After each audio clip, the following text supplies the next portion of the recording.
নমস্কার, আমি অ্যাস্ট্রোলজার মনীষা শাস্ত্রী বলছি। অনেক সময় দেখা যায় যে যে কোনো কারণের জন্যেই মানুষ কিন্তু অনেক ঋণ নিয়ে ফেলে। এবারে সেই ঋণটা কিন্তু হয়তো কোনো কারণে পরিশোধ করে ওঠা সম্ভব হয় না। তা আমাদের রাশিচক্র কিন্তু ষষ্ঠ ভাব থেকে এটা বিচার করতে হয় যে ঋণটা।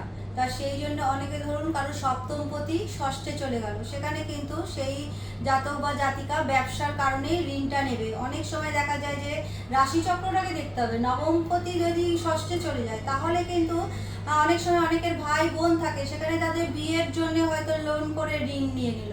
তাও আবার যদি কারোর অষ্টমপতি ষষ্ঠে চলে যায়, সেখানে কিন্তু হঠাৎ করে কোনো দুর্ঘটনা বা হঠাৎ করে কোনো অপারেশনের জন্য লোন নিতে হয়, সেখানেও কিন্তু সেটা হচ্ছে লোন নিয়ে ফেললো, অথচ সেই লোনের টাকা কিন্তু দিনের পর দিন বেড়ে যায়, শোধ করতে হয়তো পারছে না।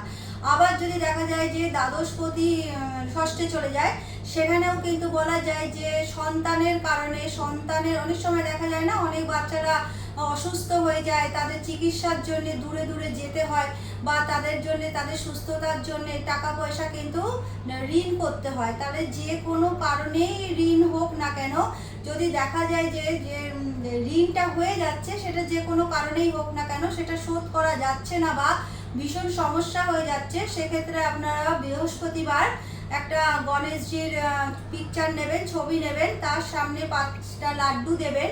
অবশ্যই একটা লাল কাপড়ের মধ্যে, লাল চেরি কাপড়ের মধ্যে 100 গ্রাম ছোলার ডাল নেবেন, আর আখের গুড় নেবেন 100 গ্রাম, আর একটা গাঁট হলুদ নেবেন, আর 1 টাকার কয়েন নেবেন। তা সেইটা নিয়ে মন্ত্রটা বলবেন, ওম গং গণপত্যায় নমঃ। এই মন্ত্রটা 108 বার বলবেন।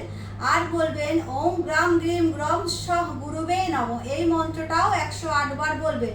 তা ওইভাবেই রেখে দেবেন ওই দিনটা বৃহস্পতিবার।